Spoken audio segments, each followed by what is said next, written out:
Good morning again, kids. Happy New Year, everybody.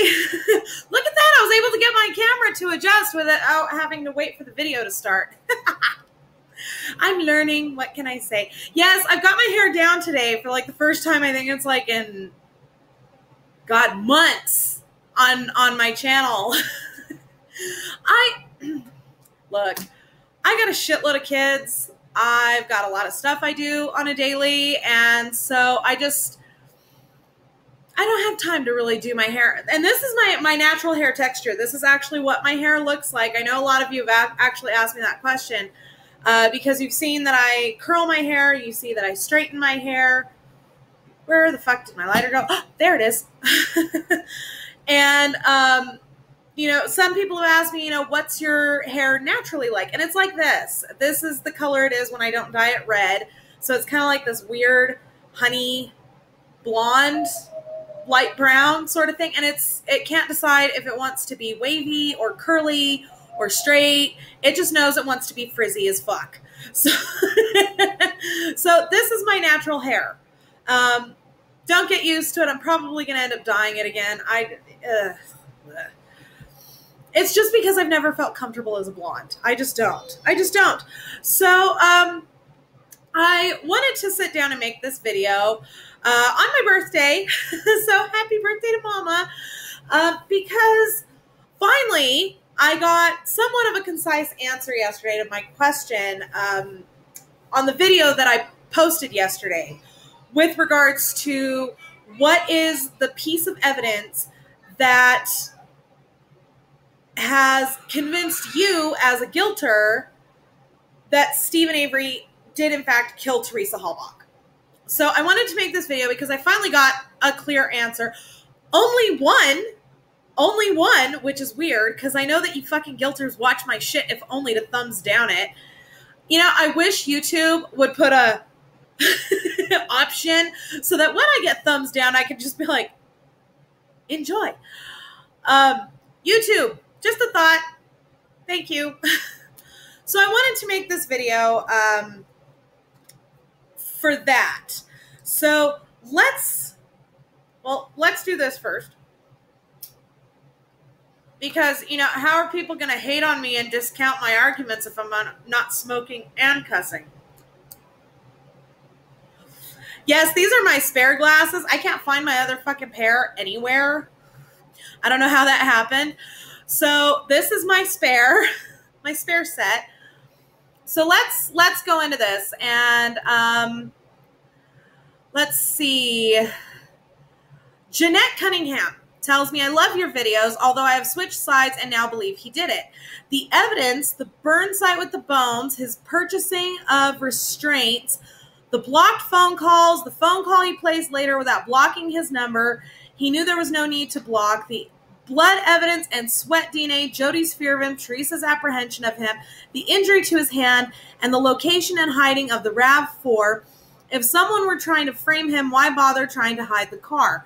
I'm not saying that the police didn't do something fishy, fucked up police, but that's not enough to exonerate him. Sadly, I'm convinced he did it. Okay, Jeanette, so we're going to go through your whole comment. And for those of you that didn't watch my video from yesterday, I'll link it below in the description. Now, Jeanette, you've watched my videos for a good long time now. So I'm sure I've already explained most of this stuff, but I'm going to go ahead and go through point by point. So the burn site with the bones, let's talk about that. So the burn site with the bones, here's the issue with that though, Jeanette. If you really think about it, why? First of all, how would you manage to burn a corpse down, a human corpse, down to that level of disintegration using only a bonfire? The science does not back it up. And I've actually posted on this before. You're going to have to go back through my videos, but they have actually done experiments on human bodies in burn pits, in this and that. You cannot get that level of disintegration on a human corpse without it being burned within an encased structure. So like a crematorium, a foundry, a shit the trunk of a car could do the job, but not in an open air pit. It just doesn't happen. And I've explained this before, and I'm going to explain it again. So strap in, guys. This might be a long one. Grab a cup of coffee, grab a smoke, grab a slice of cake. It's my birthday after all. Have a slice of cake for me. My favorites are cheesecake and carrot.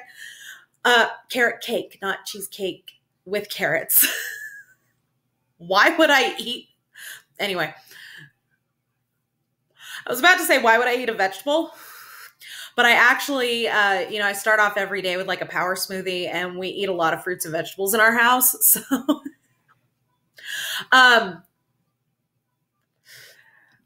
so Jeanette, the thing that happens to a human body when it's lit on fire is, first of all, human skin in and of itself is not considered a wicking material. So what'll happen is you have to spread accelerant of some kind, whether that be gasoline, kerosene, or the tire. What'll happen is the human skin will start to burn, and then it'll start to sizzle, and then it will shrink and crack and split open, leaking out the subcutaneous fat layers underneath the skin. While subcutaneous human fat is an excellent source of fuel for fire, it needs some sort of wicking material, like clothing. Once the clothing burns away, it needs basically something that will keep the flame burning.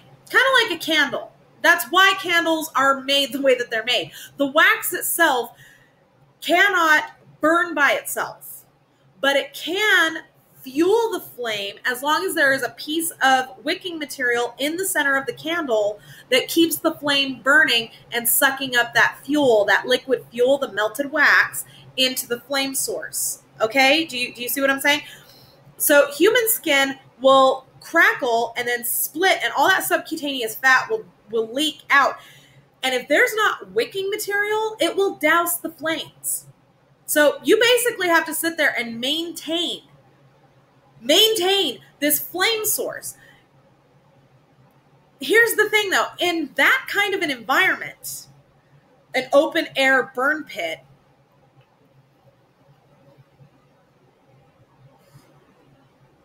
you need to keep that flame going. Well, the problem is if it's dousing the flame, it doesn't matter what the material is. Now, I know that the guilters will say, well, but the tires acted as the wicking material. Maybe. But again, we also don't have any actual physical evidence that tires were burned that night. And we don't have that evidence in that there is no soot from that tire fire on any of the buildings surrounding the area of the burn pit. Tire fires produce a lot of thick, dense, black smoke. So there's nothing.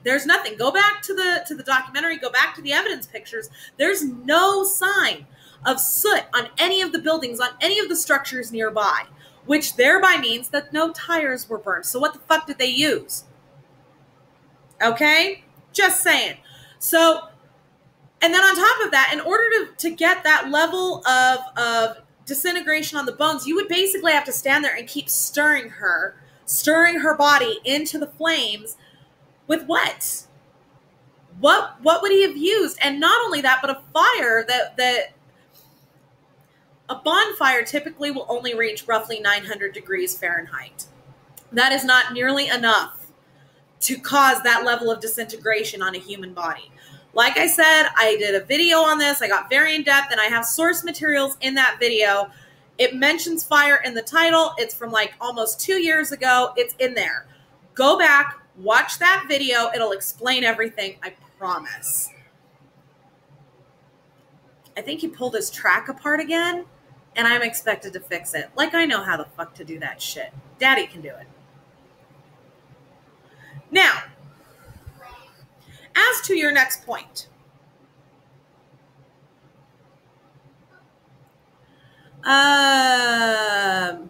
His purchasing of restraints.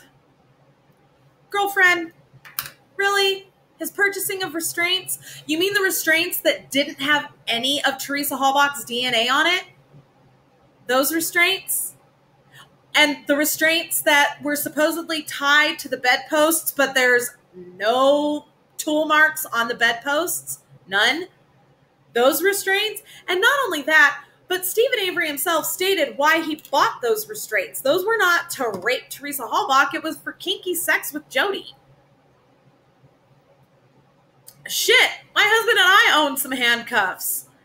And not the fuzzy ones either. I should probably rethink that.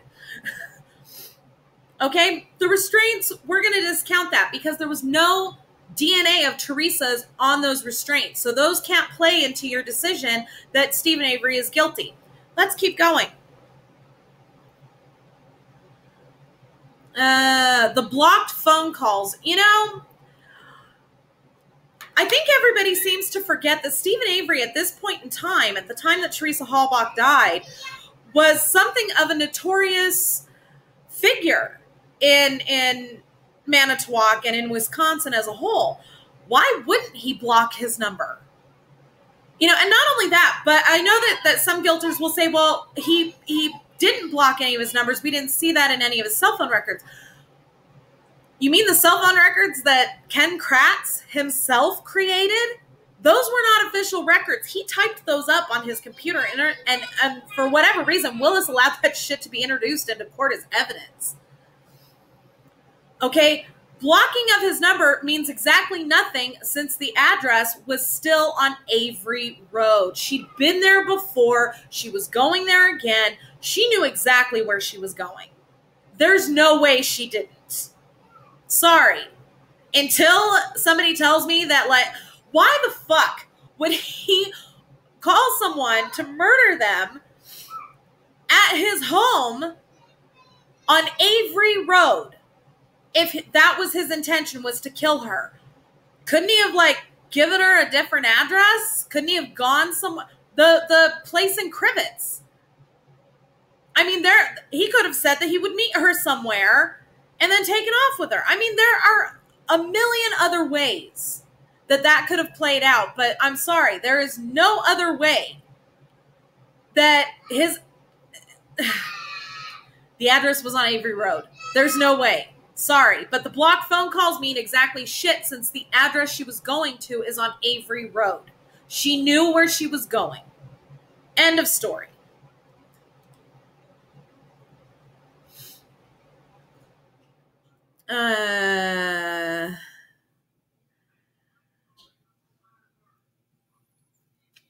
The blood evidence and sweat DNA. First of all, I know that there's some Yahoo on Twitter. I don't even fucking know his name. But there's some Yahoo talking about how sweat can cause skin cells to come out in the quantity. First of all, no, it can't. It can't. Sweat does not contain DNA. End of fucking story. DNA is contained in cells. Sweat doesn't have cells. Why? Sweat is made of water and electrolytes. It is made of molecules. It is not made of cells. End of story. Skin is made of cells. But in that quantity, Stephen Avery would have had to, like, grab the latch and rub the ever-loving crap out of it. He would basically have to masturbate the hood latch for about 20 minutes in order to get that level of DNA on the hood latch. Who the fuck does that? Except for those people that have sex with cars, which is just another thing entirely. Y'all need some help. I'm just saying. And as for the blood evidence, again, blood was found in areas where, quite frankly, it shouldn't have been. But it was also found in areas that it also was not found in areas that it absolutely should have been. So are you telling me that he's actively bleeding when he turns on the car, but not actively bleeding when he shifts the car? Because why wasn't there any blood on the shift? Why wasn't there any blood on the center console? You know, why wasn't there any blood on the side of the car where the injury to his hand was? Beyond that spot. And not only that, but if he had cut his hand and he was actively bleeding, why was his blood not mixed in with Teresa Halbach's when he transferred her to the car and then transferred her back out. His blood should have been in the rear cargo area of the car, and it simply wasn't. It wasn't, and it wasn't mixed in with her blood. Ergo, he was not there when she was placed in the car. That's it. Not a fucking skin cell, not a hair, not a nothing was found of Stephen Avery's in the cargo area of the car.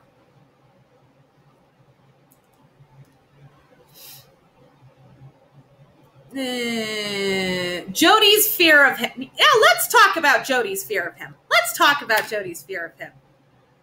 You mean Jody, who claims that she ate 2 boxes of rat poison to get away from him? Because do you know what happens when you eat rat poison? You create a hazmat situation and you die regardless of how quickly you get medical attention. Because just the way that rat poison disperses in the human system, and I can say this with absolute authority, and I will tell you why. 2 years ago, my husband and I and our family, we were living up in Taos, my hometown. And I produced a video on this. It's titled, I believe, Jody, Absolute Proof of Jody's Lies or something of that nature. So go back 2 years of my videos. You'll find it. I had to take my husband to the emergency room. He was suffering from such a massive migraine headache that he could not walk. So I had to take him to the emergency room, except we couldn't go in the emergency room entrance. We had to go around the back of the hospital to a whole other entrance where they'd set up a temporary emergency room. Why? Hazmat situation. Well, what caused it? What caused it was a very despondent young man who decided to eat like not even a handful of rat poison. And just by the very nature of the poison, 2 nurses got sick, he died, and the chemical traces, the gases that were caused as a result of him eating rat poison caused the entire emergency room department to be shut down completely while a hazmat team went in and cleaned it up. So if Jody ate 2 boxes of rat poison, number one, not only would she be dead, but number two, she probably would have taken quite a few people along with her, including the first responders and any doctors or nurses who treated her. She was not afraid of him. And any evidence that she was afraid of him is hearsay evidence. It is her word against Stephen Avery. There is one police report of him being arrested when they were having some kind of a fight. But even then, at that point, she's like begging the officers not to fucking take him. And even when she was in jail, she's on the phone with him, telling him, demanding how he's going to propose to her. Jody didn't start being afraid of Stephen Avery until that $36 million payday was off the table. That's when she started being afraid of Stephen Avery. That point is squashed.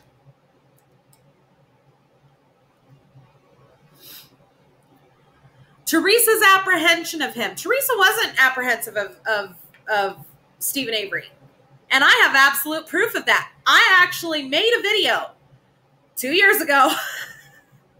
I made a video 2 years ago where I proved that Ken Kratz took something that somebody else said and reassigned it to Teresa Halbach.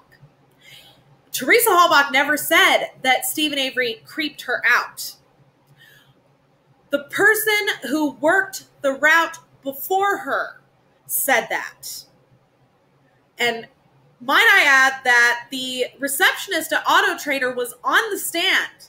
Kratz never asked her about that specific conversation that Teresa Halbach allegedly said that Stephen Avery creeped her out, because Teresa Halbach never said that to Don Pliska. Ever. Why would he have Don Pliska, who was the receptionist at Auto Trader, why would he have her on the stand and not ask her that question in court? Unless Teresa Halbach never said it and somebody else did, and he found it expedient to reassign it to Teresa in his opening statement. He never produced evidence that Teresa Halbach ever said that. We actually have evidence of who really did. End of story. That point is squashed. Oh, and in case you're wondering, the video is something about absolute proof of Ken Kratt's lies. Go find it. I have all the documentation in there to prove my point. The injury to his hand. Yeah, let's talk about the injury to his hand there. You mean the injury to his hand that isn't smooth at all and is nice and jagged, like he ripped it on something? You know, like mechanics tend to do? The man worked in a salvage yard. His family owns a salvage yard. He works on cars all day long. Two of my uncles are mechanics, and they're always fucking themselves up on the hands. Because when you're reaching into an engine, I fuck myself up on the hands when I'm working on my car. Yes, I do my own stuff. You know, I change my oil. I do all that shit myself because it's fucking cheaper and I know what I'm doing. Except for apparently when I need to have a tire changed. That I outsource. And it's bitten me in the ass. When you're a mechanic, you tend to fuck up your hands constantly. That specific injury was far too old to be actively bleeding. Sorry, not going to happen. And it would not have produced, the injury to his hand could not have been a result of the commission of the murder. That point is squashed. And I've talked about that several times in my videos.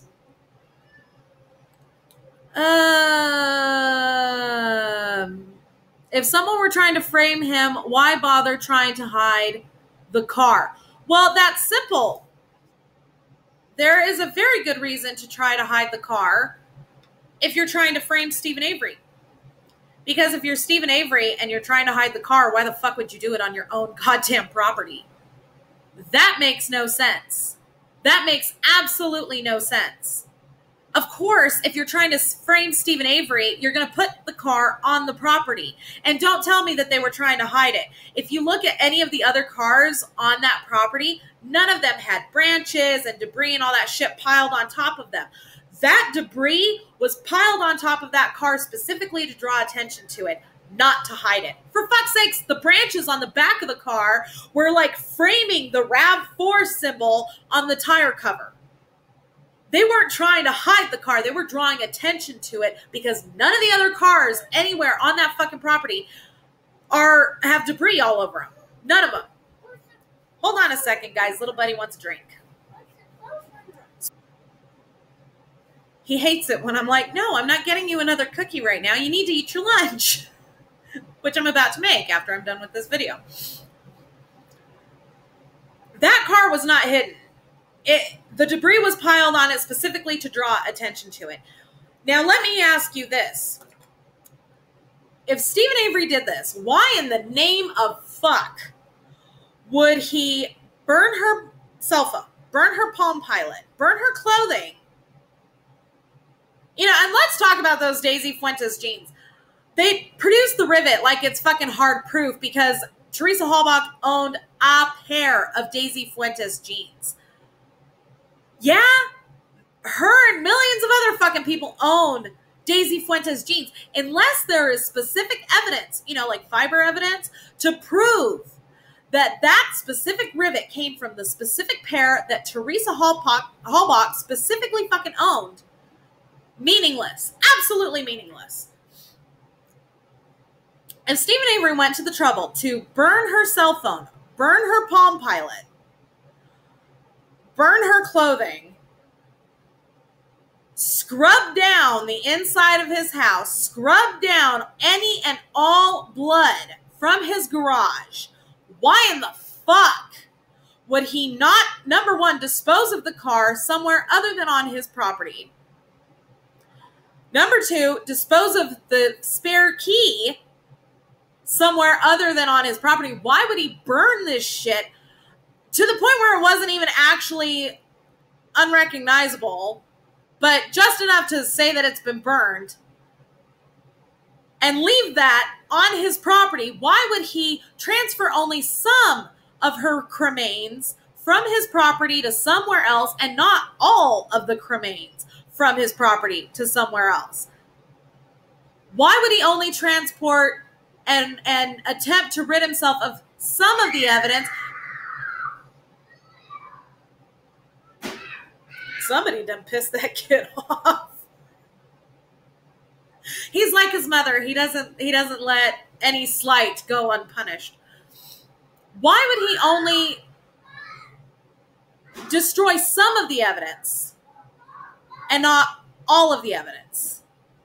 You know, one of my favorite books of all time is The Rainmaker by John Grisham. John Grisham is one of my heroes. The Rainmaker is actually what got me interested in law. My brother gave it to me when I was like 12. And I remember a specific part in the book after he kills the girl's husband. He says, they say when you commit a murder, you commit 100 different mistakes. And if you can think of 10 of them, you're a genius. Why the fuck? But these are like, why would he clean up her blood in the garage but not his blood in her car? Why would he clean up her DNA and all that other shit from his house, but he would leave her car on his property? Why would he burn her cell phone and her Palm Pilot, but he wouldn't get rid of the key? Why would he wear gloves in the car, but he would leave behind his blood and his sweat DNA, but no fingerprints? None of that makes sense. Every inch of the evidence that you just cited, Jeanette, is exactly the kind of evidence that somebody who wanted you to think Stephen Avery did this would leave behind. None of it fits any narrative. There is no continuity whatsoever goddamn ever. If you were to try to connect any of this together into some kind of a narrative, you'd be bouncing around like a fucking pinball hopped up on fucking cocaine. Because there's no continuity, there's no storyline to it. And I'm sorry, but unless you're ADD, you're not going to get up in the morning and go make yourself breakfast and then go back to your bedroom to get dressed and then go back to your kitchen to wash the dishes and then go back to your bedroom to take a shower. You're not going to do that. There has to be a flow to things because that's how humans live, is in a flow. You wake up in the morning, you go to the bathroom, you take your shower, you get your clothes on, then you go into the kitchen and make your coffee and make your breakfast. You wake up your kids, you make sure they're getting dressed. That's how life is lived. In this case, and this is how good investigators typically do their job, is they look for human behavior.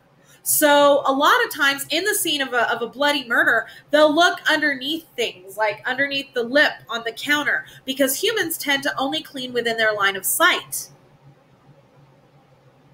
So they'll look like under the lip of the counter or under the like on the baseboards of the wall, because humans only clean in their own line of sight. They're not going to think to pull that molding away from the wall to look for blood spatter. They're not going to think of that. That's how investigators do things. They look at human behavior and they drive a narrative from there. And that's why. Is because you're not going to get up in the morning and get dressed before you take your shower. You're not going to drive to work and then go grocery shopping. It doesn't happen. If you look at the narrative of all the evidence that you just pointed out to me, there is no continuity. There's no story that can be told from that. There's no flow. Why would Stephen Avery... How could Stephen Avery clean up every drop of her blood, her vaginal secretions, her hair that they supposedly cut in his bedroom, revarnish his bedposts, clean off all of her DNA from the key and from the restraints, but then leave a bullet with her DNA and her blood in her car on his property. Why? The answer is he wouldn't. If he had actually killed her, he'd be trying to actually cover it up. There are a million places he could have hid that key that they never would have fucking found it. For God's sakes, he lived right behind a goddamn quarry. He lived out in bumfuck. He could have taken that key and driven down the fucking road on his way to the grocery store and chucked it out the window. And no one ever would have found it. He could have taken that car on his family's tow truck and driven it anywhere in the fucking country, and nobody would have questioned him because his family owned a salvage yard. He could have taken that car, put it in that fucking crusher, crushed it up, and then transported it. And nobody would have questioned him because his family owns a salvage yard. Why would he leave such a massive piece of evidence on his own property, but clean up the blood from the garage? It makes no sense. When things don't make any sense, when there is no continuity, when there is no narrative to the evidence at hand, that's when you have to start questioning. And as I've said 101 times before, Jeanette, his guilt or his innocence don't fucking matter anymore. Because they've already fucked this case so badly. It doesn't matter anymore. But from the evidence I am seeing, and I'm not going to sit here and say that I guarantee 100% that Stephen Avery didn't fucking do this. I'm not going to say that. What I am going to say is it is highly unfucking likely. Like 0.00001% chance that Stephen Avery is the actual killer.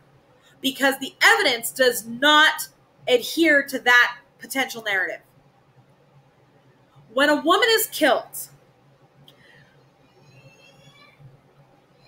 9 times out of 10, it is either an ex-boyfriend or a current, an ex-intimate partner or a current intimate partner. It's somebody she knows. She has an abusive ex. She had a male roommate that apparently she had an intimate relationship with. Again, not judging. We all do our thing. That's not the point. The point is that no actual investigation was ever conducted. What was conducted was a cover-up operation. That's what was conducted. And the fact is you can't look at any of the evidence that you just gave me and make a cohesive storyline out of it. Why would he clean the blood in the garage and not get rid of her car? Why would he clean all of that material and shit up in his house, but leave behind a bill of sale and an Auto Trader magazine? Why would he block his number, but the address was on Avery Road? Why would that be considered nefarious if his address was on Avery motherfucking Road? Why would Ken Kratz reassign the narrative that Teresa Halbach was creeped out by him and then not ask the one witness who could testify to that question on the stand?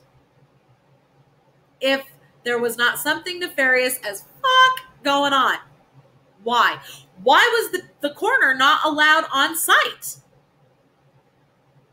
Why was the excavation of the remains done by a bobcat and metal rakes? Why was a proper grid not set up when excavating said remains?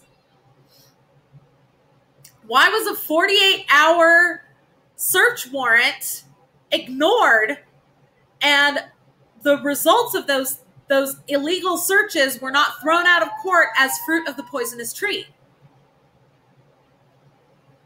Just a question. Do with it what you will. So that's my video for today, folks. Again, if anybody has any other evidence that you want to bring to me about what has convinced you that Stephen Avery is guilty, please do. I am happy to sit down and have a semi-dialogue with you. Again, semi-dialogue because you can't answer me in real time. And yeah, so please, by all means, if there's any other evidence or if you have any counterpoints to anything I've said in this video, by all means, leave a comment down below. Be respectful, be nice. I don't go for that juvenile insulting shit. Only when it's directed at Wilbur. I'm sorry, Porky. Dude never had no pants with that little curly Q. Come on. I probably won't make a rebuttal video today because it is my birthday and my husband and I have lots of plans, lots of things that we're doing. So thank you all very much for watching. Don't forget to subscribe to me here on YouTube. Don't forget to follow me on Twitter, Mama Phoenix 6, and boogie on over to the About page here on my channel. You'll find everything from my Cafe Press merch store to my Facebook fan page. We'll see you soon.